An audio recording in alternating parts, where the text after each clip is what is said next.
Hello and welcome. This week, we are not a star to steer her by. What? This week, we are a load to contraband to fill her with. And that is because we are on episode 184. Woo!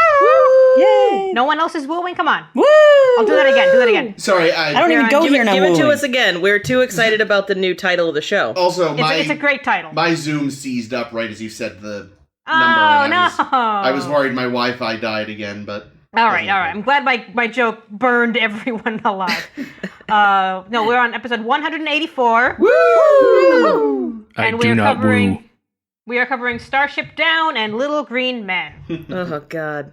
As always, I am Ames. As usual, I am Caitlin. Occasionally, I am Jake. This is Colonel Champa. And I'm Liz. Again. Liz is back. Wow. And Liz. You were here And last Liz. week, too. Liz has abducted us all. We're heading to Roswell. Before we go to Roswell, let's talk about Starship Down.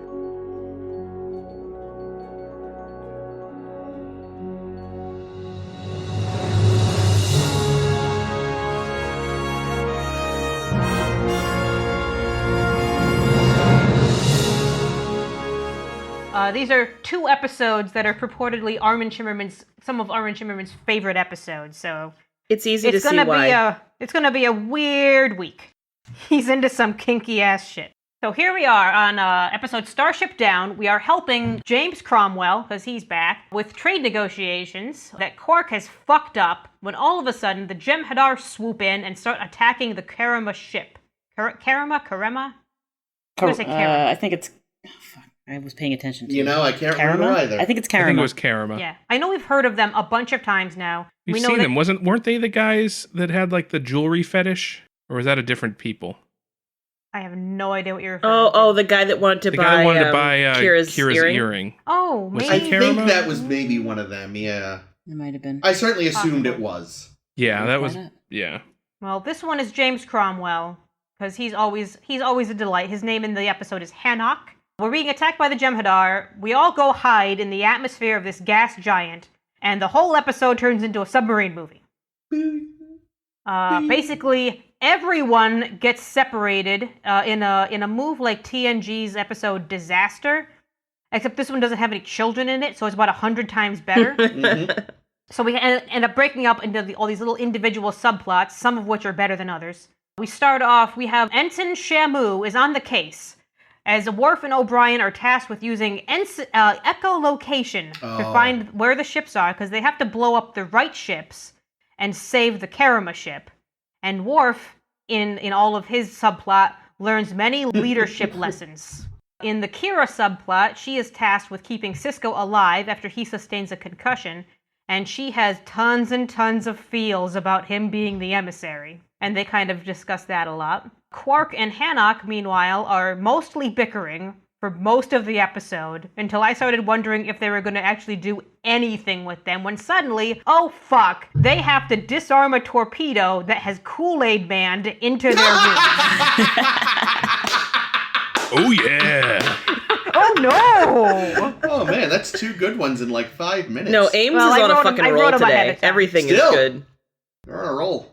Yeah, so luckily they use Quark's instincts and luck to not blow up the fucking Defiant. The Julian subplot is my favorite of all, because he's tasked with snuggling Jadzia without getting a boner, which is the hardest part.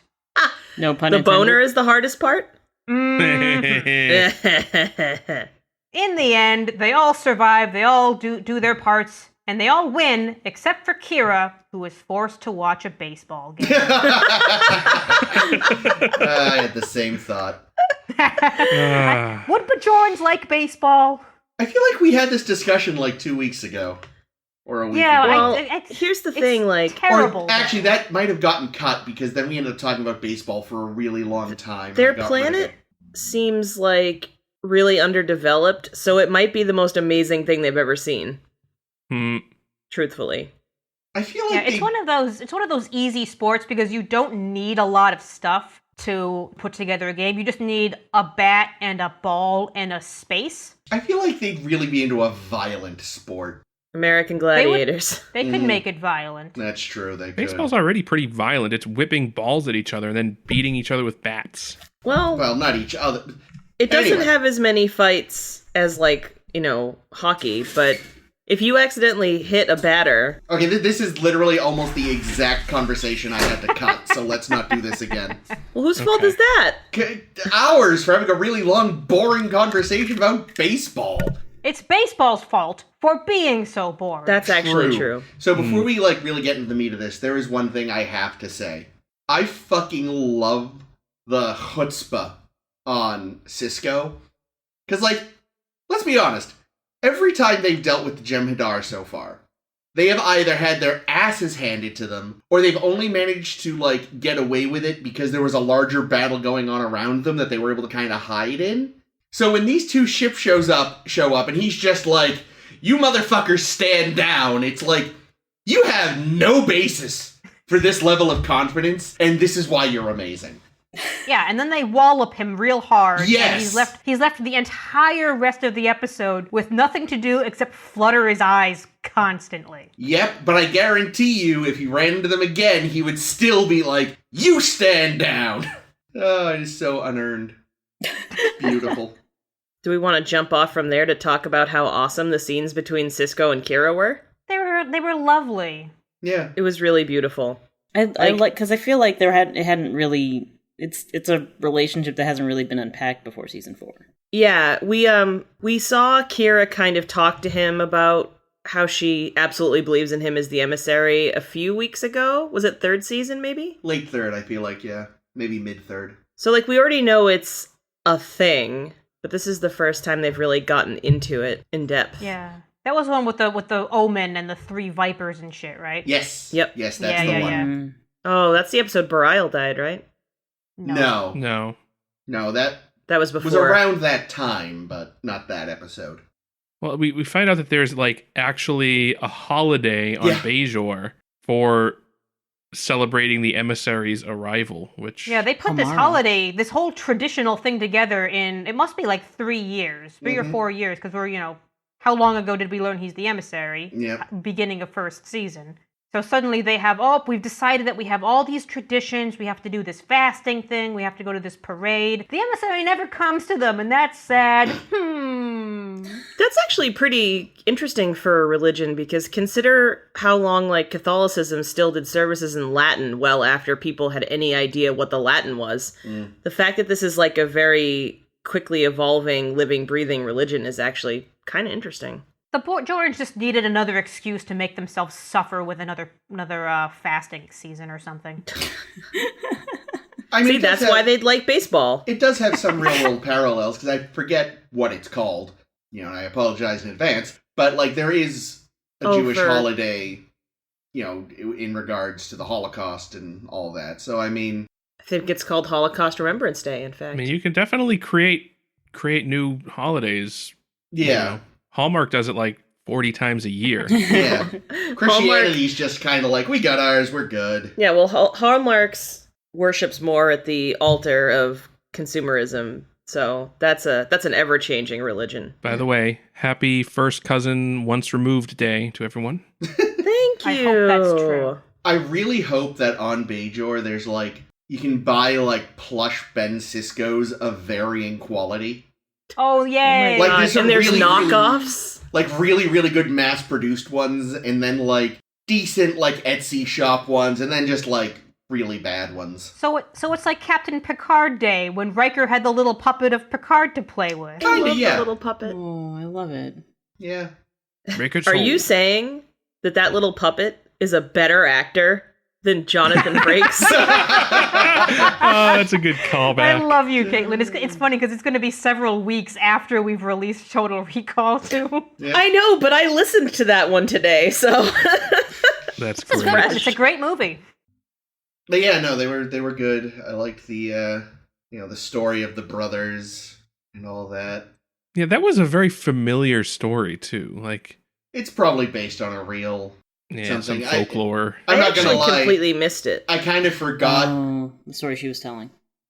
I kind of forgot real world timeline, and for a minute I was like, is she just gonna tell him that story about the Deathly Hallows? I'm like, wait, no, that was like 10 years later, Chris.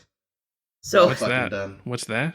There's a whole thing with the three brothers in Harry Potter, and it's like where the I thought we canceled that. Well, we did, but it still exists. Oh. Well, we Liz and canceled I the were author. watching these together remotely. And she's like, let me tell you, I'm going to tell you a story. And I said to Liz, all right, so there's a priest, a rabbi, and a black guy. Oh, shit. That's not... Kira, what the fuck? A priest, a Dahar master, and a Vedic walk into a tap room. Walk into Quark's bar. There we go. Let me tell you a Hey. story, Captain. All about how my life got turned upside down. God damn it. But yes, I gotta admit, Ames, my first Captain, thought... you want to know how I got these scars?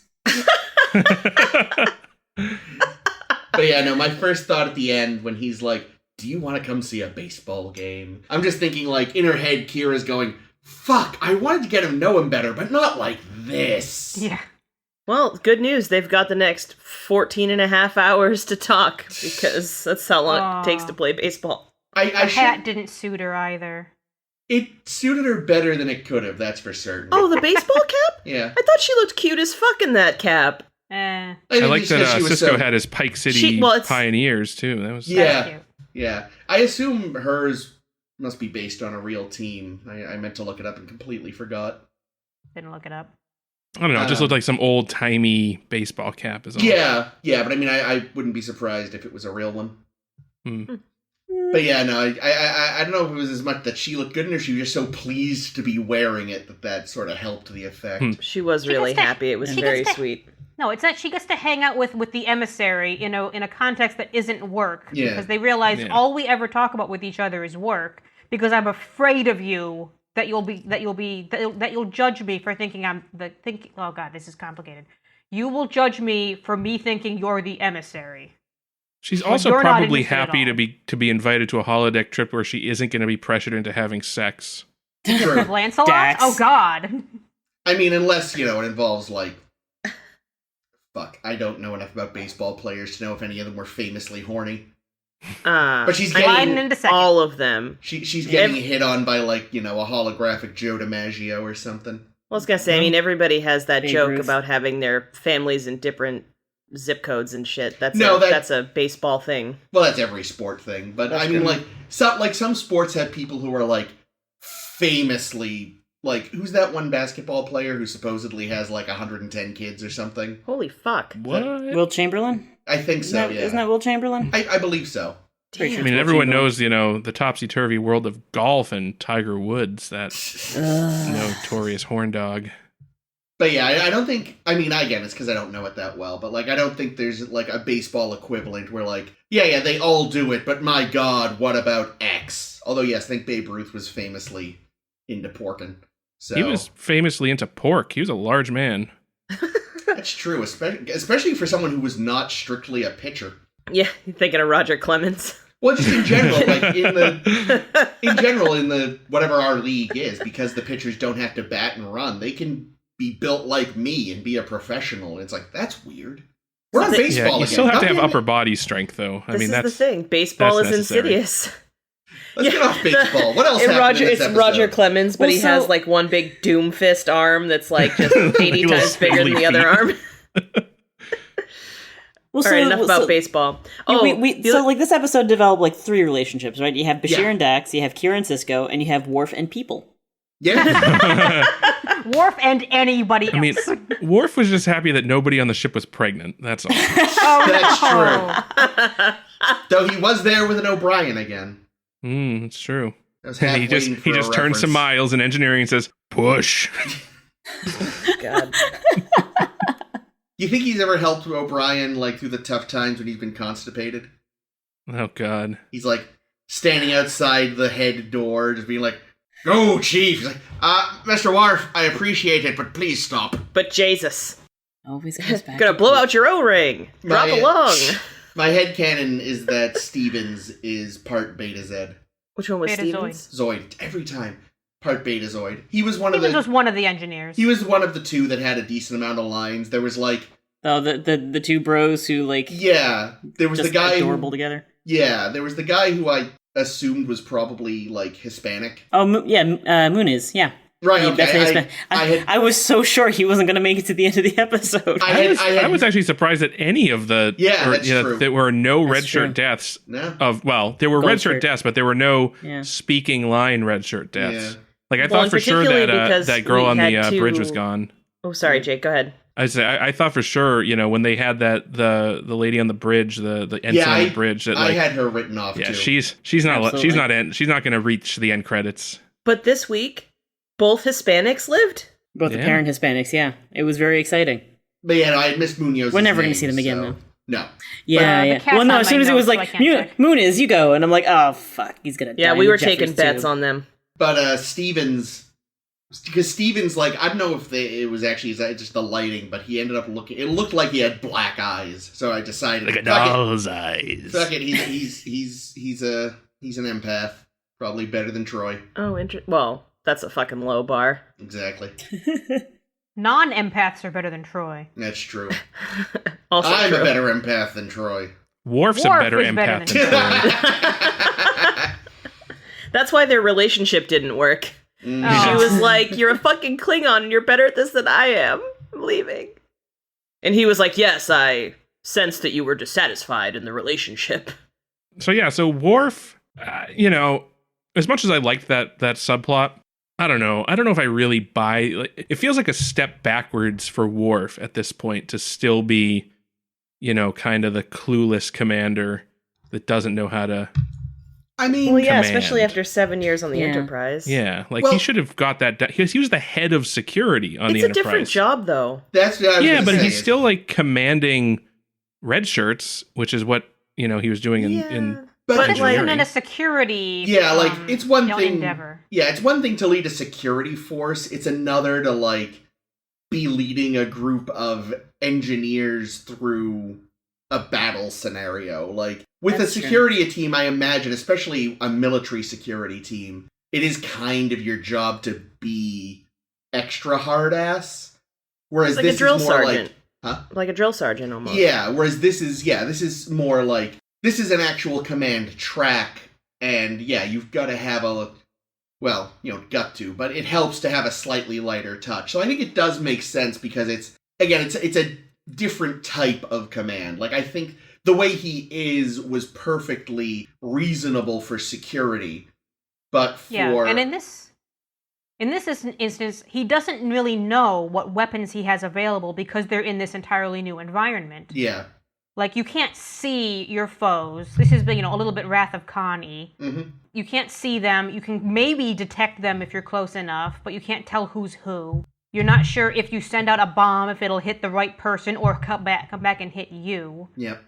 And he's very out of his element because, as someone with a security background, not knowing what weapons you can throw at people is going to make him really, tense. Yeah. True. I think, it was a nice use of the chief, too, because it's like, they don't have a ton of history, really, and they still haven't even interacted that much in this show since he came in, but it does feel like, yeah, if anyone can kind of be like, chill out, would you? It would be the chief, because they have this sort of Yeah, a longer rapport. relationship than anyone else. Yeah, and also I mean- the chief is much better at talking with people. Yeah. True. And that's the other thing, of course, is as the chief points out, apparently, like, a good amount of his staff, like him, are enlisted men. So they have a very different... They went through whatever the Starfleet version of boot camp is, as opposed to, the academy. Hmm. And they also work under someone who went through a similar track, so it's been a very different experience for them in a lot of ways.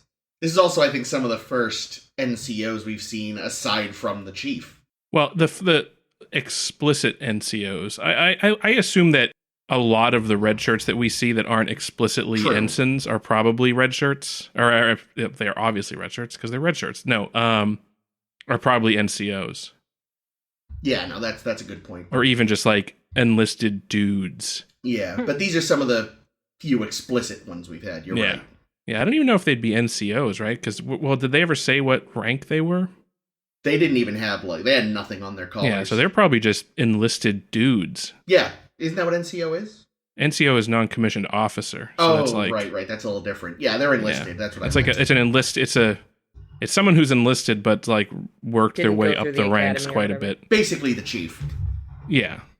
But He's- yeah, Well, right, they're- but petty officer as high as he can get or something, right? Yeah. Yeah, someone said warrant officer is also an equivalent rank. Yeah, but I think that might be a different division of the military. Yeah, I have no idea. Yeah, because my father was enlisted in the Navy, and he was his highest, he achieved the highest rank possible, which was like chief petty officer, second class, or something like that, or something I can't remember. I wonder if And like then chief I'm glad petty he's not officer did he just like get really upset over minuscule things, and that's why he got that rank? God damn it. Beat me to the joke, god damn it. Can we talk about Bashir and Dax? Yes, I really want to. Yeah. Okay. Go ahead, Caitlin. Go for it. Oh, me? Oh, well, You said you wanted to. well, I did, but Liz brought it up. I don't want to step on our guest toes, but I will. No, what I really liked about it is that it kind of like, it felt like we got to see exactly how yucky their relationship used to be, at least from like the Bashir side. And then it showed us like the entire evolution of the relationship just in this little side plot. Because we hear him literally be like, yeah, back in the day, this would have been great. I would have been alone with you. It would have been my only chance. And now he's like, I can totally hold you when all of the, air conditioning stops and we're freezing and not even pop a boner. So it's That's- interesting. Go ahead. But yeah, like that's pretty much what I was thinking. That this is really like this season is when a lot of characters are maturing and becoming less of a caricature. And Bashir is definitely one of them. And Bashir and Dax, as a result, they seem to have good chemistry together, and they seem to be leaning really hard into like this developing bro relationship that is much more comfortable to watch. Much. And so, like, having it, like, they just sort of, like, hang a lampshade on the fact that, just Bashir, not just as a character, but as a person, has matured since then, and that he's gotten over that first season bullshit, or the early season bullshit with Dax. And we got to see, like, a continuation of what we had seen in, what was it called, Rejoined or Reunited?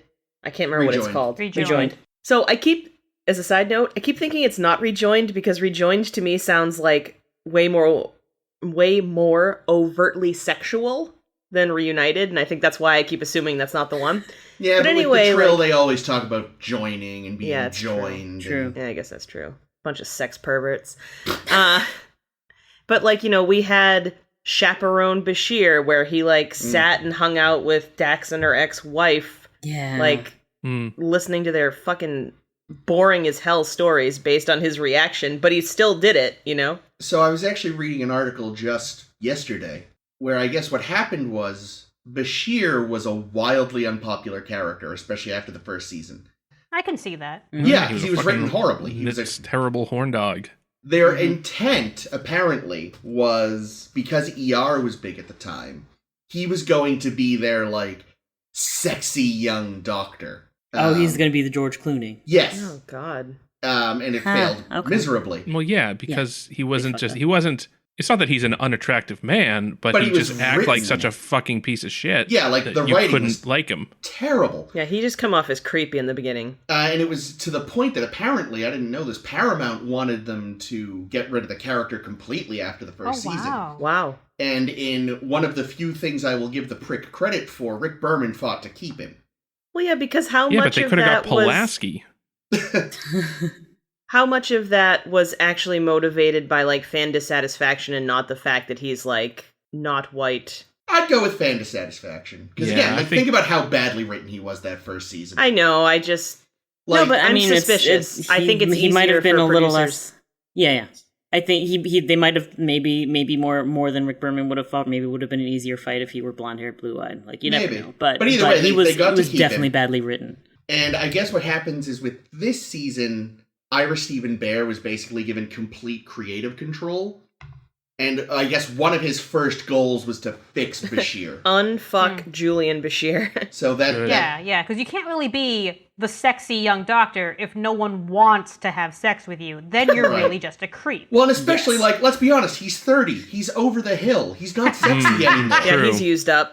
Really, his chances refined. of getting married are gone at this I bet he point. can't even get it up anymore at that Oh, age. no. So He's It's so the hard to doctor. imagine. You know he has some kind of hypo-spray pharmaceuticals. Of all the people to make that callback, you're really on a roll today. What did Ames say? Shit. His balls are so long. Ames!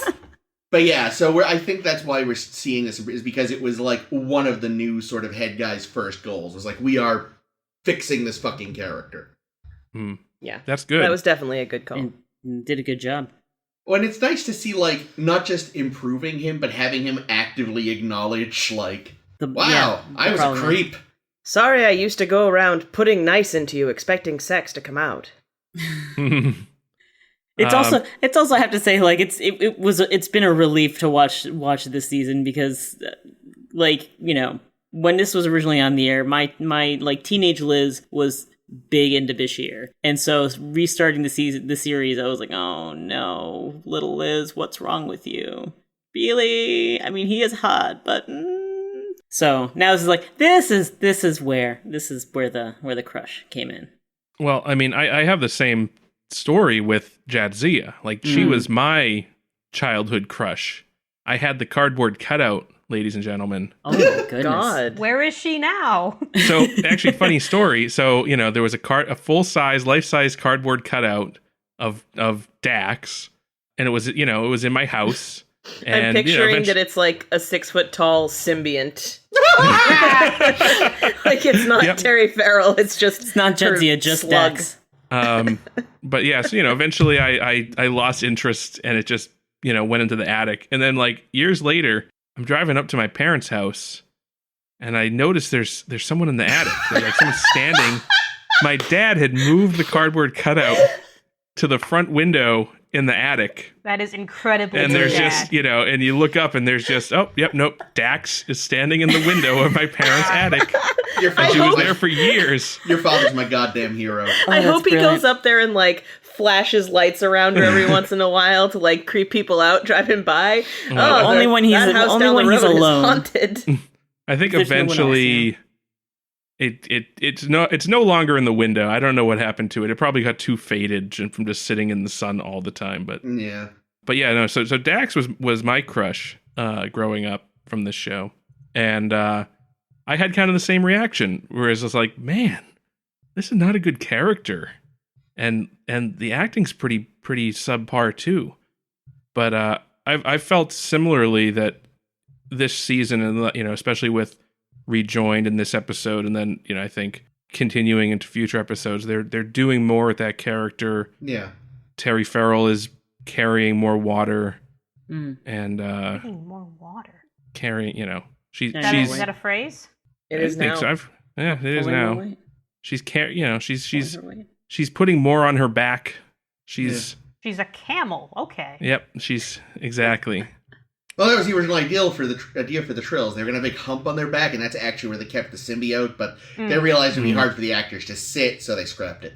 But yeah, no, I think Yikes. we gave Terry Farrell a lot of shit. But I think she's shaping up. She's So we'll definitely see how it coming goes. into her own. Yeah, and I think it's a lot more natural. And I think, too, I think because, like, because the intent, was that her and Bashir would get together originally, according to that article, but they didn't really work like that. And I think she'll just be more natural with Julian now that that's not supposed to be an undercurrent. I'm glad it's not. Yeah, I'm glad it's you know, not because I feel like the first many episodes with Jadzia, the problem was she never ever had agency. Right. It was Yeah. always being like, oh, Julian wants Jadzia, therefore he should have her because he's more important. Yeah. Hmm. Yeah, and I think that'll help in general, if, like, at least with their interactions. Just Yeah. because that won't be a factor anymore. Yeah, I wonder if that that lack of agency, because that wasn't even just the Julian It was situation. everything. Every time they had a Dax-centric Yeah. plot, she was taken out of it. Yeah. She was either unconscious or, she was the victim, and she never had any recourse in the plot. She always had to be rescued. She's Yeah. a sexy lamp. Yeah. Yes. Damn. He But now, just gets carried through it. and we saw with Rejoined, that was a Dax-centric episode that Dax participated in. Very actively. And she was amazing in it. I mean, that's some of the best Terry Farrell we've seen so far. Yeah. Yeah. But similarly, like, this episode was great because she and Julian's, like, their whole chemistry has been rewritten, and they work so much better this way. Yeah. So much better. It was brilliant. I loved it. Yeah, how did you guys like the effect when Bashir and everyone is like getting out of wherever it was they were because it was about to flood with the atmosphere from the planet? I know, like, just because I know, like, originally they wanted that scene to be they wanted it to be the ship crashed underwater, and they wanted the ship to be flooding with water. Oh no! And they realized, okay, the water would be way too expensive because we'd have to flood everything, and that's impossible. Let's do an atmosphere thing. Can we actually like make the adjustment from water to gas? Yeah, it worked for me. I don't know. I mean, noticing it. It looked to me like someone had a smoke machine.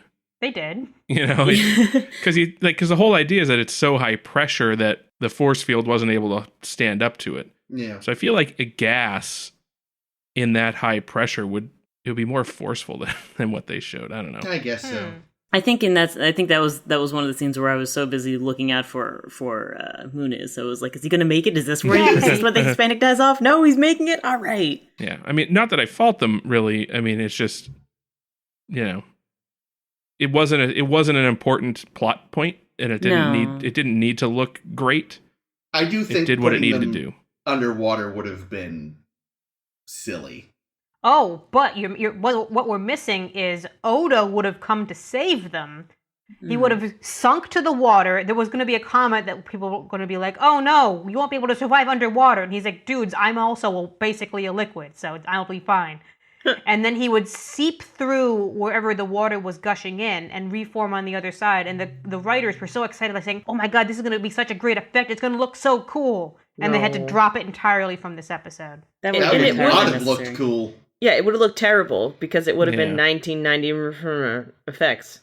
I did think a lot of the ship effects looked pretty decent. Were they model or CG? I couldn't quite tell. I think they were mostly model in this era, because it looked quite good. Yeah. I don't think CG would have looked very good. Yeah, no, because I remember later episodes where they're more heavily using CG, and oh boy, is it obvious. Yeah, but I wasn't sure if maybe they were getting away with it because of the smoke effect or something. Was there any Odo in this episode? No, because they started and ended on the Defiant, and he wasn't there. Yeah. Although Hanok was giving me like big Odo vibes. Yeah, there was the final scene with Hanok and Odo interacting. Yep. Oh, okay, right, at the Dabo table. So it didn't end on the Defiant. You're right, Ames, because there were moments where I was like, man, I never realized how similar James Cromwell and Rene Auberjonois can be. So yes, yeah, that's probably why they didn't want them in the same episode. Seriously. But also physically they're both similar. They have the same voice effect. They have the same pissed offness with Quark. Yeah. Do you think that was originally meant to be Odo and Quark in that subplot? No, just because then they wouldn't have had an excuse to be in the Gamma Quadrant. Well, because the whole reason they were in the Gamma Quadrant was because they were talking to that guy. Yeah. Well, yeah, but I wonder if when like an early draft of this, without, before they figured out what the instigation for the plot would be. Yeah, maybe. If it was like, oh, Quark and Odo trapped together and they bond over Quark's, he knows how to pick locks and defuse bombs. No, but they've done that before. They've done the trap Odo and Quark in a room together in, I think it was Civil Defense. And it was boring. Yeah. That might have been one of the reasons they decided not to. I mean, he would have otherwise fit in, well enough if they did it. It were at least in a way that, that would be expected. Especially the whole overarching theme of gambling and, the nerds of taking a chance like that. That would be something that Odo would be very much against. Having said that now, obviously it's this particular iteration of James Cromwell. It's very Odo-y. Now I'm trying to picture, Odo stuck in a room with Zephram Cochrane, and that's. I like what was the Kamora? What the fuck are they again? Karama. Yeah. Or Karama. Karama. Karma. So something I found interesting is that they seem to practice a form of a very foreign concept, I feel like. This idea of fair capitalism. Yeah. Like, what? What Yeah, the I fuck know, is it's this? great. Oh, you and like the fact that Quark is like dumbfounded by this idea. It's like, wait a minute. You only charge for the price of goods? You don't put an unfair markup on it? Parts, labor, and a reasonable profit. Yeah, I wonder how that economy, I wonder if it works. I mean, every indication we've had, assuming they are the people we were thinking of from a while ago, they seem to be sort of the major trade people of the Gamma Quadrant. Like, people seem to deal with them because they, trust them. Well, yeah, they know they're not going to get cheated. Aren't they also dealing with the Dominion, though? Yeah. I think they're in the Dominion. They're members of the Dominion. Oh, yeah. Well, they said, because they sold the Dominion, they sold the Jem'Hadar those torpedoes, which is why Hennock looks at the torpedo and says, oh, I recognize this thing. My people built it. I did love that, maybe I should offer them a refund. And then the big yeah, that was a good the laugh. Yeah. Yeah, them laughing was very cute. It was. Yeah, but I kind of, so the whole setup here is that, the Karma are doing business with the Alpha Quadrant via Quark. Well, it sounds like the Ferengi in general. Yeah. And like the Federation is facilitating this for a reason. I don't know why the Federation is even involved. Well, I think it's basically the only way they can deal with the Gamma Quadrant is through the Ferengi, is the impression I was under. Well, maybe. Well, it seems conspicuous to take a Federation warship into the Gamma Quadrant to conduct these trade negotiations, but whatever. Side doesn't matter. No. Whatever. Don't think too hard. Well, could it not just be to like try to send a message that like to whomever is in the Gamma Quadrant that they have this sort of like military power, maybe? Yeah, but maybe. They've already kicked that ship's ass like 3 times. Yeah. But we also so I guess we can assume then that the reason why they sent the Defiant is because they knew that this was going to raise some issues with the Dominion, and they wanted to have a ship that could defend itself. In theory. Yeah, in theory. And presumably there must be some kind of embargo in the Dominion against doing business with the Federation because the Jem'Hadar show up and attack. Yeah. So if the Karema are members of the Dominion, like a member state, I'm going to just assume that their planet's about to get royally fucked. Like there's going to be some carpet bombing or something. Because it doesn't, like, they show up, and the Dominion initially, when the Jem'Hadar show up, they're attacking the Karema. They're not even really bothering with the Defiant at first. Yeah. They chase the Karema into the planet.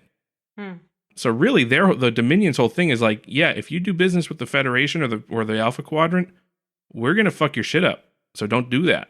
All I can figure, because I had a similar thought, all I can figure is they have to hope that those Jem'Hadar hadn't reported back yet, and their being destroyed just fixes it all. Hopefully. Or, who knows, maybe we will, in a few weeks or season, we'll find out, yes, the Karema homeworld was carpet bombed. Well, we see Zefram Cochrane at Deep Space Nine afterwards, so... Well, that was because they just took the whole crew back because their ship was crippled. So they're waiting for pickup. Was there anything else about Starship Down, or shall I start talking about Roswell? Well, very briefly, because we are about to talk a lot about Quark, I was impressed by how, almost blasé Quark was by the whole torpedo situation.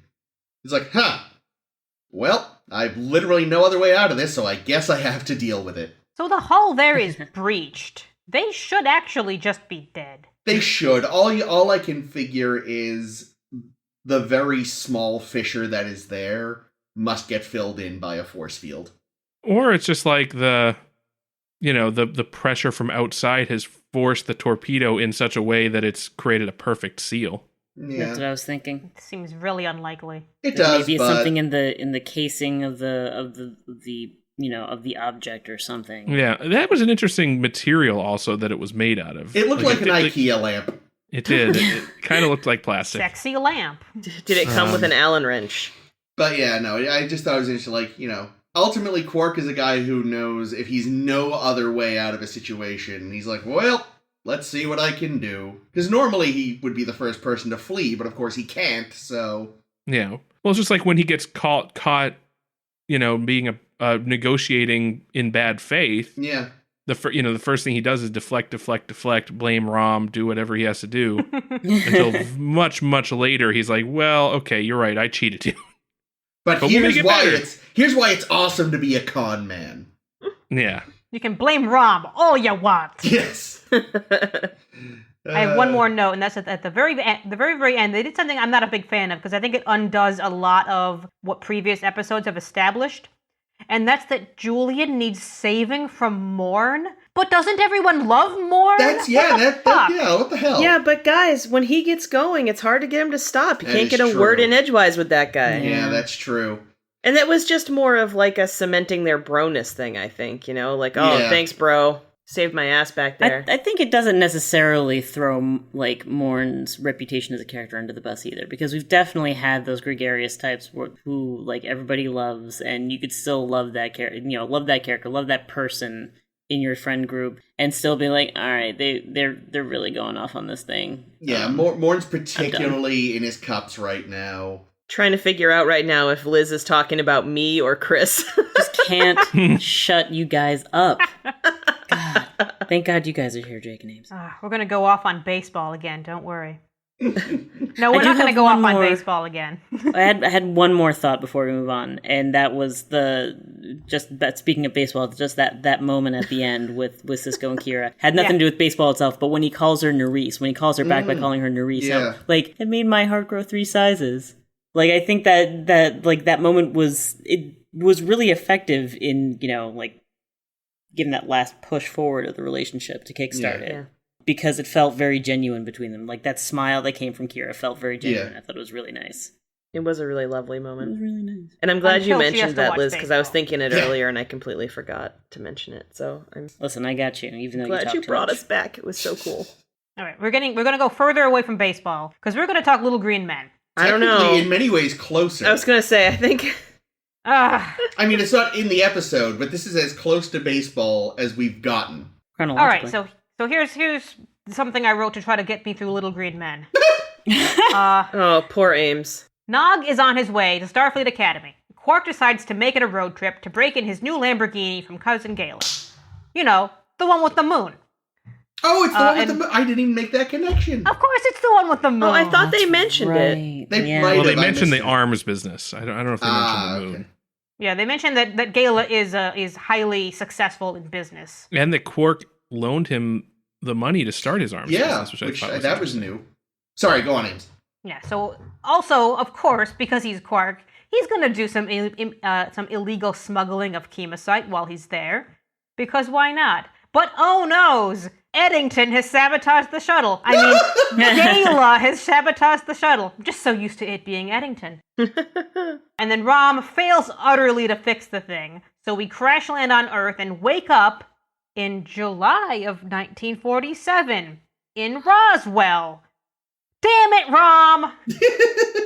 So get ready for a B movie from the 50s. Now, luckily for everyone, which actually doesn't come up all that much really, but Nog has read a book for a couple of hours, so now he's now an expert in this era of Earth for some reason. Somebody had to be. We meet up with a whole bunch of one-off characters. We meet General Rex Denning, Nurse Faith Garland, her fiancé, Professor Jeff Carlson, and this pissant Wainwright who just really wants to torture aliens. So much. He He's sucks. a dick. So Quark is trying to do business with the humans, and everyone's trying to get Umox from Garland, Yeah, that which guy. was Oh, really so squicky. gross. Yeah, I could have done without that. Yeah, it came up way too many times, and I was done with it after the first mention. Yeah. But Wainwright's affinity for torture wins out. After a little bit of torturing, Garland and Carlson help everybody escape from the torture chamber, and then Odo happens to have tagged along and has hidden out as a dog for a while and done absolutely nothing until this very moment in the episode when he helps everyone get back to the ship, and Rom uses some very, very wibbly-wobbly physics to get home, and somehow that works. I mean, let's just be fair, though. all of the time travel in this fucking series has always been a little wibbly wobbly. The wibbly wobbliest. So I don't know if this was on purpose, but what they effectively did was the ending of like the first draft of Back to the Future. The original version of the story, first of all, the time machine was in a refrigerator, not a car. You can't drive a refrigerator, Chris. Well, they put it in the back of a truck. How are you going to get that thing going 88 miles an hour? They put You it just in the gotta back. turn up the dial inside the... But they go allegedly, to Fit in 11. the crisper drawer? allegedly the reason they dropped that was because this was also around the time kids kept locking themselves in fridges. Ugh. I think they also realized there was more dramatic possibility if it was built into a vehicle. What is wrong with kids? You met them? Also, were latching fridges popular in the 80s? Older model fridges, a lot of the time, especially, I mean, like, going back to, like, the 50s, they latched and they locked. Well, that's what pretty I mean, solidly. but by the 80s, I I think- feel I like think most by the fridges 80s weren't latching. I feel like they were all like the... Well, they stopped latching because it became a problem, because Yeah. it became such a prevalent problem that they realized was killing kids a lot, and that's Well, but when, like, the PSA started, and that's when... There were probably enough still in service, too, That's that it would true. have been an issue. Yeah, I guess Well, I but I had one also in my think- house for years.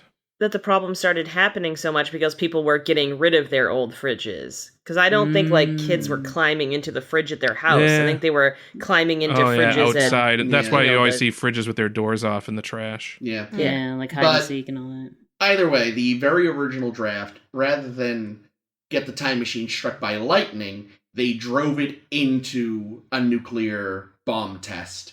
Well, I hope it was lead lined. Well, if it was a fridge, of course it was. We saw that in the documentary Indiana Jones and the Kingdom of the Crystal Skull. Sorry, I don't Garbage. remember that part of the trilogy. Yeah, I only remember there being 3 films. Well, speaking of Roswell, like they'd been kicking an idea around to do this kind of a time travel-y thing for a while, and I guess with the 50th anniversary of Roswell coming up, although it wouldn't be for another 2 years, so I don't know why they picked now instead of waiting 2 years, but fuck it. They were like, oh man, 50th anniversary of Roswell is in 2 years. We should do a Roswell episode right now. Beat everyone else to the punch. Yeah. It was... Also, just correction. I think in the intro you said that they were in Roswell for this episode. They weren't. They were at Area 51, which is in Nevada. well, both They were in reference Nevada, but- Roswell. Yes, They- Roswell as, like, a is where the past disaster or crash something. happened. They crashed in Oh. Roswell, but the Well, episode I wrote was this taken out at of the a book, so the book was wrong. Yeah, so they were technically would have been at Area 51 in Well, then Nevada. no. So they crashed in Roswell, and then they Yes. were brought to Area 51. Okay, fine. Sure. I'm not gonna lie, I always thought Area 51 was in Roswell. I guess so- I thought that too. Yeah, Area 51 is a real place, No, I and know. it is like a third of the state land-wise of Nevada. Nevada. Yeah, that's because there's nothing else in Nevada because Yeah. it's all fucking desert. Nevada is It- 2 cities and Area 51. No, it's 3, because there is also Reno, shitty Vegas. So there's Well, yeah, Reno, Las Vegas- Vegas, Roswell, and Area 51. Roswell's New Roswell's in Mexico. New Salt Lake Mexico. City. So yeah, the 2 cities are Reno and Las Vegas. Oh, Roswell is in Right, it is Oh no, New you're. I'm Mexico. saying I'm thinking Utah, not Nevada. God, what is the West anyway? It's one a big desert. I forgot Roswell was New Mexico. There's also half of the Hoover Dam. It was a pleasure to see Ron Napier in his natural form. Is that the Yeah. cigar chomping? Yeah, Yeah, because yeah. of course Silver the hair. first time we saw him in Star Trek, he was playing a hippie, Herbert. which is like the total opposite of what he would be known as. Because the rest of his career, he would play cops and military men and guards and Yeah, I would never have recognized him. Oh God, was that him? Wow. Yeah, he has was- a very distinctive face. He was specifically the one with like curly ass hair who played he the was guitar. Yeah, Who he kept wasn't calling their everybody leader, Herbert. but he was their like second in command. Holy it felt crap! I don't think I Yeah, because he's really thought about also that. like more. Well, no, around the same time, I guess he was like a general in Austin Powers, and he was like. He's almost always military men. he was the guard in Silence of the Lambs too that had his Yep. face. Or no, he didn't have his face taken No, off. he's did he? he was the other one. The other one. But yeah, like almost every appearance of that man, he is some sort of like military or police or security figure. Even in like Airplane, he's like one of the guys that runs the airport. Oh yeah. Oh wow. He's because again, he's got that voice and that jaw. You don't why they And the cast him accent. as Yeah, why they cast him as a hippie, I will never know, but it is wonderful that they did. But it's great that they brought him back, again, as a way we're mostly used to him. It's an interesting commentary on how people often become more conservative as they get older. He went through his little hippie phase, and then... I also like that, what did they refer to? Yeah, that piano-playing Democrat. Oh, yeah. I said that to Liz. I was like, what is that? Slang for, like, homosexual? Like, what were they doing? Well, it's funny, too, because, like, I don't know about other presidents, but Nixon famously was a fairly competent piano player. Did Truman play the piano? Does anybody, I guess look so. that up? I didn't think to. I took their word for it. Wasn't he famously a haberdasher? What? Truman? Like he had a hat shop. I didn't know that. I'd believe That's it. news to me. That's amazing. I mean, having seen the photo of him young, I'd believe. I mean, his photos when he's young, he looks like a fucking ventriloquist dummy, frankly. So. Yikes.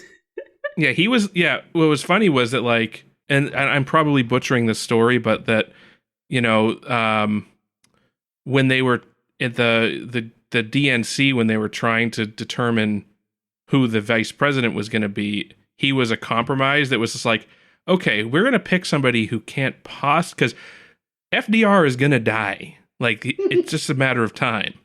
So like one wing of the party wanted to pick like a really left-wing guy to kind of continue the New Deal policies and things like that FDR had started. And then another wing of the party was like, no, we want a more conservative VP, because whoever they were going to pick was going to be the president, they figured. So, like, they couldn't come to an agreement, and, like, as a compromise, like, all right, let's pick the fucking hat guy.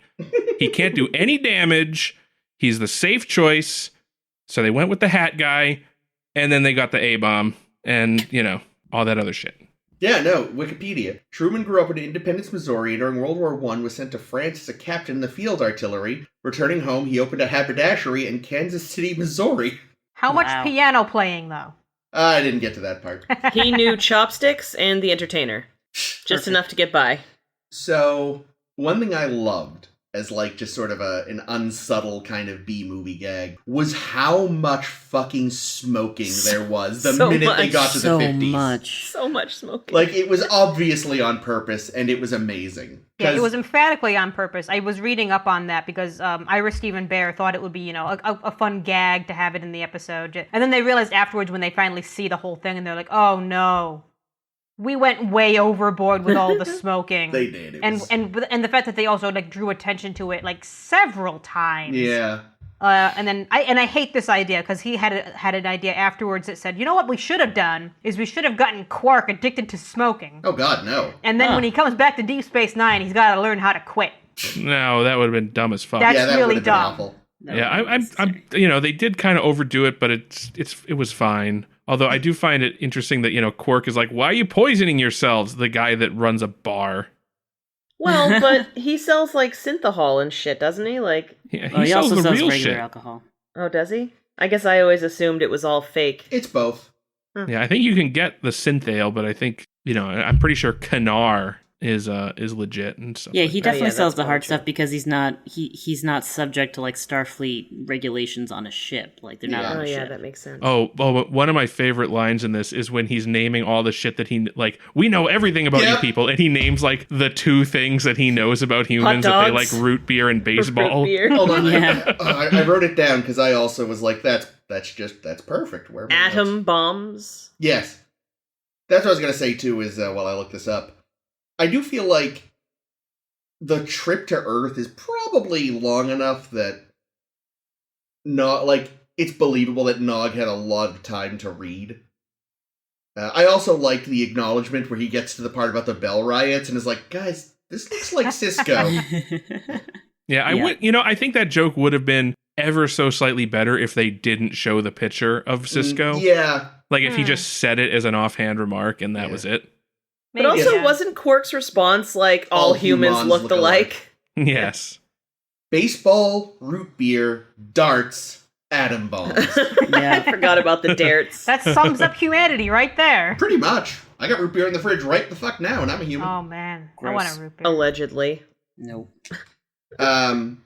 I mean, and they did over-egg the smoking thing to an extent, but also I can't help but feel it was kind of historically accurate, because, I mean, Dude, they it's used to funny. smoke in delivery rooms, for Christ's sake. It absolutely was accurate. I mean, I remember as a kid, even, you would watch a sitcom, and I mean, Lucy was lighting up all the fucking time. Yeah, I did like the moment though where, like, it almost seemed like a setup to a great joke that the what's his face, the doctor lights 2 cigarettes. I'm like, oh come on, and then he hands one to the lady. I'm like, oh okay, that I knew makes that's more what sense. he was. I knew that's what he was gonna do, but a part of me almost hoped he was gonna keep both of them. Looks like I picked the wrong day to quit smoking. But yeah, it actually reminds me of a thing, because really, like, smoking in television, films, and all that was so normal for so long, and like the cutoff was somewhere in the late 80s, because this was something pointed out on the audio commentary for the first Ghostbusters, which is like, it was the director and Ivan Reitman and Dan Aykroyd. no, the Bill guy that Murray. played Egon. Oh, Harold Ramis. Ramis. But they were talking about, man, it's so funny to watch the first one because people smoke so much in that movie. Like, so much. And in the second one, not a single cigarette. So from 84 to 89, somewhere in there is when the change really happened. Yeah, I'm at the point where, like, if I watch something that's supposed to be a period show, like, what are we watching right now? The Detective Man. Perry Mason? Perry Mason. We're watching Perry Mason right now. Percy Mason. And they're smoking... What? He said Percy, so God I damn like it. the Perry sound of Mason. Percy Mason. Oh, yeah, and they're smoking all the fucking time, and it's so noticeable because you don't see it in these days. No. But yeah, no, other like B-movie things, like the scientist who, his fiance is somehow connected to all this is there. I've been watching a lot of MST3K lately because they launched a Twitch channel recently where it's just going 24/7, and it's really great background noise for work. Like, with everyone working from home was the perfect time for them to launch that. But there's always that scientist who is like, his fiance is somehow involved, either, in this case she's a She's a nurse, wasn't she? yeah, I can't think of the term for that. Nurse. I thought he was only involved because she was there. That's what they said. Oh, Yeah. that's right. He was said. the professor. They invited her Yeah, along. you're not just here because your nurse, what's her name's fiance, but yeah, the professor's almost always got a fiance, and there's, the hard-ass military guy, and all this other stuff. Yeah, they definitely went tropey. Yeah. Oh, yeah. Very Speaking of- self-consciously. The quote that I wrote down that Iris Riva Bear wrote was, "This was more a public service than anything else." Which is exactly what it was. Yeah. ahead, Liz Caitlin. noticed while we were watching that we've actually seen the nurse before. Actually, I was going to say Exactly. Caitlin's the one who caught it. She's like, why does she look familiar? And I started looking her up. Oh, well, you identified it. What was the... Because what I was had she the in again? internet. She was, I've already forgotten. Invasive Procedures, is that the episode where Dax gets Yeah. stolen from Jedzia? Yeah. Yeah, she was she's- like the guy Was one of who the other stole people the there? symbiont's girlfriend or whatever. Oh, the shit. one that, Was she was like the she? main one. She's the one that Wow. turned. I forgot all about. I did not make that connection. Well done. Well, I mean, like I said, I just knew she looked familiar. I never could have told you that it was, Yeah, I don't 'Cause have of her the name show, in front of me because my cat is lying on my book. But yeah, I remember when they said, like, "Oh yeah, we want someone to play the nurse who's like this actress," and they're like, "We could just ask that actress." They're like, "Okay, do that. She's free." problem Yeah, solved. That's the thing. It's not like sometimes with shows, it's like, man, we want someone who's like this really expensive, hard-to-get movie actor. Who's like that but for TV? This isn't that. This is, we want someone like this TV actor we've used before. Call them. Throwing that out there. But when you are looking for someone who is like the big Hollywood actor, look no further than every terrible Hallmark Christmas movie. They always seem to get knockoff big They stars. find the celebrity lookalikes. Yeah. Well, I mean, They just for go me, around to lookalike contests. God, they all look exactly alike. I mean, in a way, because of sort of narrow definitions of attractiveness, celebrities really can. Yeah, no, they I mean, really... I mean, networks like the CW, just like their entire lineup God. of actors is based on like the same 3 facial features. Yeah, and the thing, I mean, I'll give them credit, it's the same thing with the men, too. Like, you could line up most of, like, take all their men, put them in a grid, and it's like, Same I'm jaw, sure same this isn't nose. the same guy. Yeah. Like if you did one of those Creepy. put all the faces together thing, you wouldn't have that much like weird Yeah, they'd blur. still look the The same. And yeah, they have like all the same women. You know, very rarely there's an exception. You know, there was can't think of his name. Oliver's buddy in Arrow though. Diggle? Yeah, Diggle. One I of their love few Diggle. non-honkies. Because he's black. But even Yes. then, yeah, he definitely breaks the type. Like Is that he a doesn't have Hallmark the same Christmas facial special? shape or anything. No, Arrow. It's the CW's Green Arrow TV show. Oh, okay. So, We're gonna ask Liz? I was gonna say we see a lot of. I mean, for all the trash that goes on in this episode and all the campy nonsense, Whoa. The Umox? there's. I mean, like it can still be good trash. Whatever. I'm just neutrally saying it's trash. It's a junk food episode. That's fine. Yeah, but like it's also we get to see a lot more of Ferengi stuff than Yeah. we usually do. Like we get to hear Ferengi language, which sounds like Simlish to me. It was so cool. But We get what's to hear interesting is about that like the their concept of the humans- afterlife. Yeah. You know, when the humans were talking, it was just like distorted Echoey. speech. Yeah. The Divine Yeah. Exchequer isn't here. The divine treasury, the other place, the vault of eternal destitution. Yeah. Apparently they believe in reincarnation, but you have to buy your new life. Because he talks about It's so jokey. Well, that's kind of like It no, that's really like is. Buddhism. That's just Buddhism, but with actual capital. that's the thing. It didn't feel too like I was like this all feels weirdly appropriate. I kind of like I like you because you feel like the Ferengi wouldn't have a religion at all, and the fact that they do, but it's so tied into their idea of capital. It's kind of amazing. I also love the idea of them auctioning off a new life. It didn't feel as jokey as it could have. I really Honestly, felt that real. part is probably the most believable part for me, like culturally, in terms of Nog's, cultural Nog's world building. auction? That too, but but we'll get to that. but the idea of Oh, yeah, I forgot about the idea of like a transactional nature to reincarnation. Like that sort of thing that can seep in from a culture into concepts of the afterlife. Because I think of like, the pennies on the eyes. the pennies on the eyes, or no, but I'm thinking more like in terms of like Chinese concepts of heaven.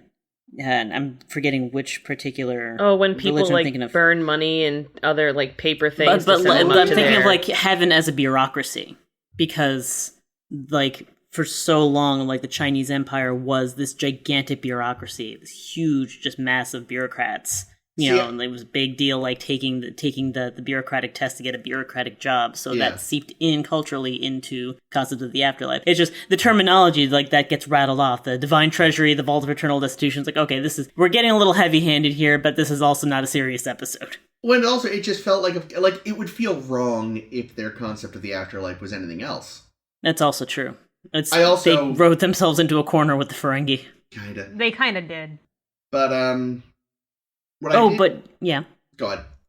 I was about to change the subject, so if you're I was still on this. going to go back to the opening scene. But go ahead. Oh yes, the auction. I thought that I liked that as an idea. The coming of age yard sale, like Yeah. it's that I thought was a particularly, for the world building that we got to see of the Ferengi, I thought that was one of the more elegant touches. That was very like believable and real feeling. My first thought was when they were trying to sell Julian a very raunchy Holo program. Oh god, yeah. It's like, oh, Julian's gone through all those already. What are you doing? Dax straight up bought porn for Julian. Yeah, I love it. I just and the forced like semi sarcastic smile on his face as he just like, oh, thanks. Like that was just like, this is more bro energy. I'm really thanks, loving bro. this. It's weird because like I'm friends with more women than men, and it would be super weird if any of my friends, male or female, bought me porn. Mm. And I can't imagine how weird it would be if a woman I'd had a thing for, even if I was over it, bought me porn. Like, that would be so strange. There are definitely friendships that do that, though. Is it going to be the program that we're going to see next week with the spies? No, it was this. It was like the some pleasure goddess. Pleasure goddess. Yeah, Yeah. no, this was I don't definitely know. something. It seems close. Well, this is that's- definitely and- this was written and sold under a pen name by Barkley. I said that. I was like, the pleasure goddess is just Troy. Yeah. Yeah. It's true. No, but I mean, like, this felt like, at least for me, like the kind of thing it evokes for me is any time that I can think of where a friend would just to fuck with the other person would buy them something trashy. True. Like, I've had a friend, you know, I've got something in the mail. It's like, this is a present for you. Enjoy. Let's open it up. Like, what is this trashy erotic novel? It's like, it's sci-fi. You'll like it. And I'm like, you're buying this because it's stupid, right? Yeah, I saw it in a you know, thrift shop and I thought of you. And now I have a book called Sex in the High Command. You know what it is too? This is, you know, we talk a lot about how we feel like they don't have enough sometimes of like merged like the fact that a Trill should be a combination of their previous personalities. Yes. I feel like, if anything, this is very much a part Jadzia, part Curzon move. Yeah. Like, Jadzia's kind of fucking with him. Curzon loves porn. Curzon would definitely be more serious about it. Curzon has unironically bought Sisko so much porn. I mean, it's implied in an earlier episode that they bought prostitutes, isn't it? Yeah, they've definitely gone to, like, brothels together. Yeah. And probably in the same, they have totally touched dicks. I just want to say, you don't buy a prostitute. No, you rent a prostitute. That's true.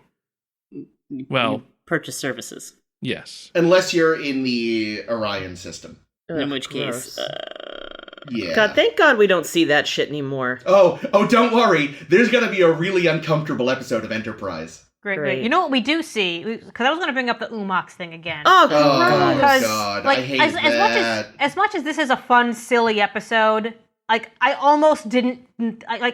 I couldn't tell if I liked or hated it for a while, and then it was like you constantly bringing up Umox. That was like, nope, I can't like this episode. Well, and not just bringing it up, but Nog, like, done. tricking her into, like, ostensibly jerking him off. in front of his father. And his and then uncle. his father asking for the same thing. It's like, do really? This is what we're doing? I think Ugh. had they just left it at that one bit where they're talking Ferengi and you hear blah blah blah, Umox, blah blah, Yeah.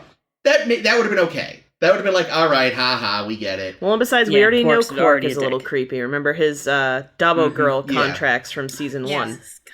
Yeah. But like, yeah, that was one thing in this episode I really could have done without. I hated it. It was really ugly. I hated it.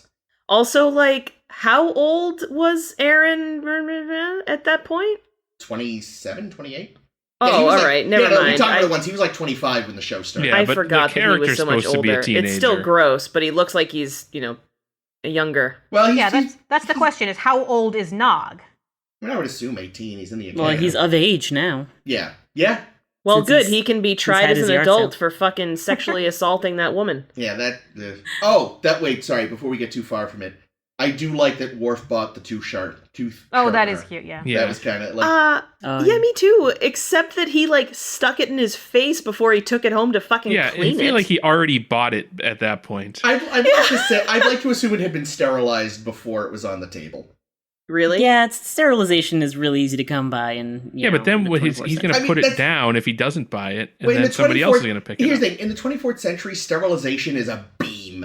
So, they could I mean, have for gone... all you know, it's self-sterilizing. Yeah. Also, we can Well, assume, that's though, fine. that, like, maybe Klingons have, and maybe even Ferengi have that same thing, like how dogs' saliva actively cleans their teeth because it contains some chemical that human saliva doesn't have. Well, some Klingon saliva isn't doing enough work. Mm. Oh, yeah, I will say Worf's Klingon-y teeth are usually pretty clean. Yeah, Although, speaking of teeth, I never noticed, maybe it's just because there's a lot of close-ups of him this week. Rom's that Rom one Snaggletooth? sideways That's snaggletooth. always been there. God, yeah. Really? But yes, Man. it was more obvious this week because there were close-ups. Yeah, that's I a think. Rom staple. I hate it. Hate Yeah. that fucking tooth. Yeah, no, that tooth's always been there. And knowing that they have teeth sharpeners, he could have, Dial that down. yeah. Well, we don't know how far up the nerve goes, though. Probably. Well, I wonder don't if know. the tooth sharpening is a practical thing, like maybe because of their diets. Mm. Hmm. I don't know. I assumed it was just kind of in the way that, like, rats and other types of small mammals sometimes will have to have their teeth clipped if they get too long. Ugh. I also Um, loved that Odo, he shows up and it's straight up immediately, he's like, I'm here, I don't give a fuck about this time travel shit, I don't I guess that's happening around me, but my eyes have been on Quark the whole time, he's just tunnel vision, just shows up and he's like, Quark, what did you do? Well, he also made sure the ship was working. Yeah, there's that too. Also, yeah, there's definitely something psychological about Odo unable to do human faces. If he can do a goddamn dog With and fur. its shitload of hair and its cute little snout and all this, like, you know, all the good dog. complex-ass animals he can be, and he can't make a face. It's Probably definitely traumatic. He probably... Well, they've even hinted at the fact that there's a psychological element, but I feel like that proves it. Well, I think he's also like, it's now established that is his face. Like, Yeah. if he suddenly started doing a perfect Rene Auberjonois impression, people would notice. Yeah, I Be mean, like, don't you look like that old actor from the 20th century? Jesus. I feel like if they'd wanted, they could have, like, maybe gradually changed the makeup over seasons as he got better at it. But They have especially... True. But especially now that they've established that's just kind of what the founders default to, I feel like that would just confuse things. Yeah, that's true.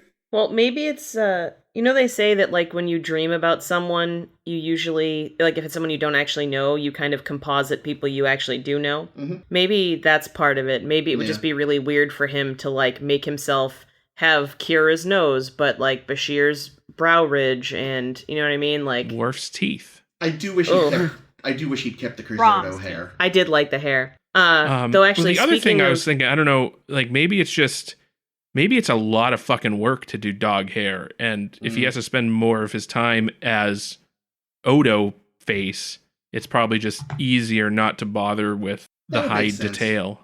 Yeah. I actually had two things I wanted to comment on. And speaking of Odo, it's actually the perfect lead-in. I noticed this week that the makeup on everybody was really rough. Like, the Ferengi looked really, really craggy. And Odo's nose looked like one of the spies in Spy vs. Spy. Like, it was really... I don't know.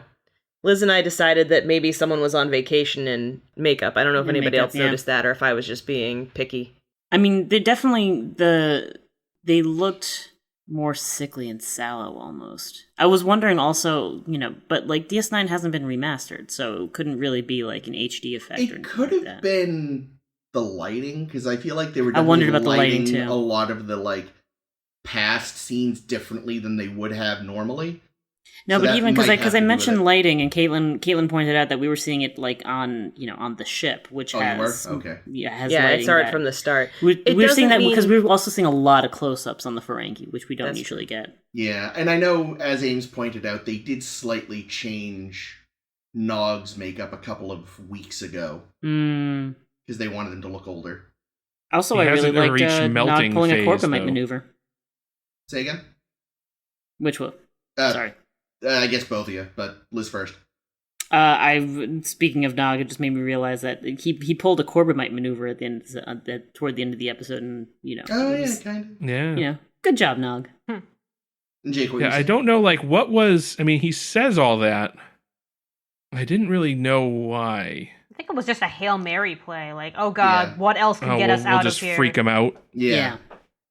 And he knows a lot about humans, especially back then humans, and Hmm. just looking at my notes, and one of the things where Quark was like, I'm gonna sell warp to the Ferengi, we'll beat all these people like this, that, and the Vulcans. It's like, yeah, the Vulcans already have warp. Nice Yeah, try. but Yeah. Quark doesn't know that. No, that's it. I also, there was a line from Rom I'd forgotten about, which I thought was kind of great. I've always been smart, I just lacked self-confidence. Yes. Yeah, that's his character entirely. Yeah. And maybe that's why I can't stand him. What I think is nice is that it feels like that his growing self-confidence is directly correlated to his son's arc. Like, Yeah. they're really helping each other along with this. Like, it's really nice. It was the impetus. It was what ramped up his self-confidence because Yeah. he had to stand up for his son Yeah. against Quark, who's constantly being a dick, even on this day, this special day of coming of age yard sale. Such an asshole. So yeah, I mean, once he realized he could do that, once that door was open, now it's Yeah. just like I could just stand up to him for me too. That sounds great. Yeah. Oh, and that whole thing with the what was it called? Not ketamine. Ketracite or something like that. Yeah, Ketracite. Chemosite. where Rom worked out that there's Chemocyte, and then him and Nog take a cut that obviously they're not going to get now, but Yeah, Hmm. here's I'm my not actually question. enlisted yet, so I'll take 10. When did Rom learn all this temporal physics? Because I can understand saying, okay, Rom's always been smart. He just lacks self-confidence, and he is just under Quark's thumb all the time. But he actually knows like some engineering. But there's a big jump between being able to fix the ship and failing at it, and learning temporal physics and succeeding at it. Well, I think that was less he knew it. It was just like, he basically was like, all right, I know what I did on the way there. I can probably recreate the accident. And it was just dumb luck, frankly, that it got them to right when they left. Yeah, that's He had a 5% chance or less of actually getting it right. He's just really lucky. But So maybe convenient. this is an inborn trait of the Ferengi, because the previous episode we saw Quark reach blindly into a missile to disarm it, and he managed. So All Ferengi actually have an unnaturally high luck stat. plus Yeah. 6. Unless They- you know, they have that unless they thing from have that Rivals. device, Yes.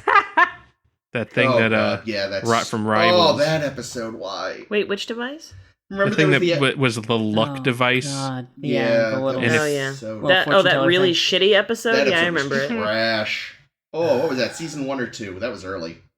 I feel like it might have been two. 2. Yeah, Oh, that sounds right. So bad. Yeah, we can just forget that. Again. Waste of a good actor too. Mm. The goddamn shame. Yeah. Yeah.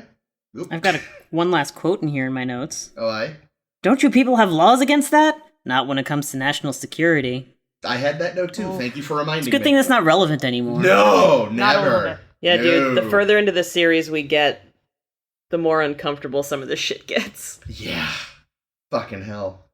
Oh, wait till we get to like in a couple of weeks. We're gonna get to Yeah. Homefront and Paradise Lost. Oh boy! Mhm. Yeah.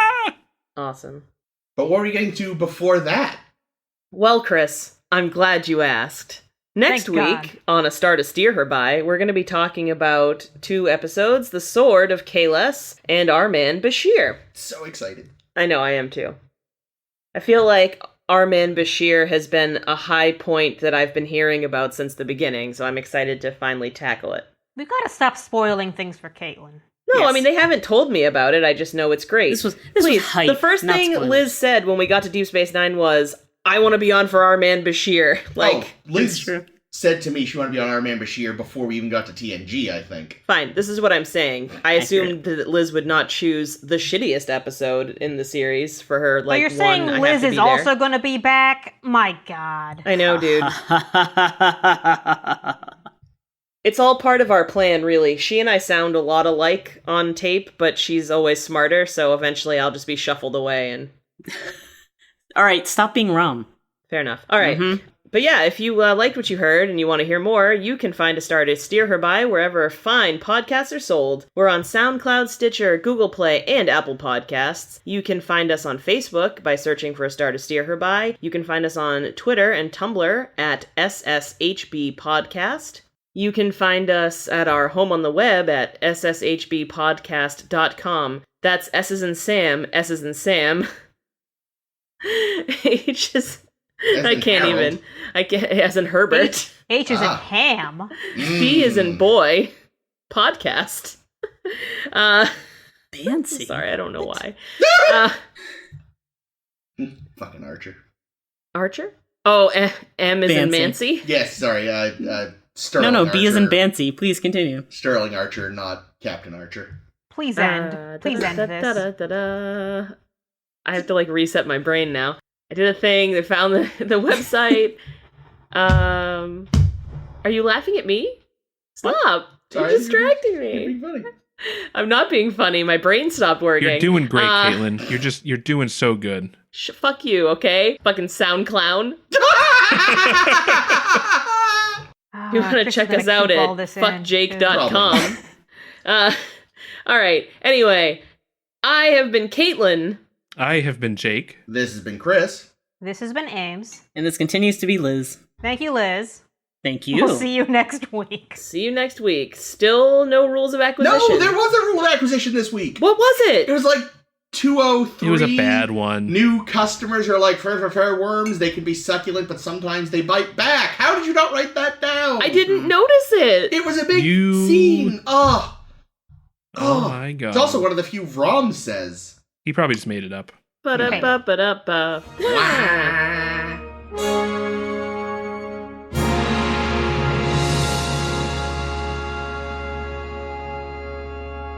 You know, they haven't gone And through they've both the seen academy. Keiko's butthole, so, you know, they got that in common. Yikes. What did you say? I missed it. But, It's not worth repeating. Okay. But yeah, Just like, cut it.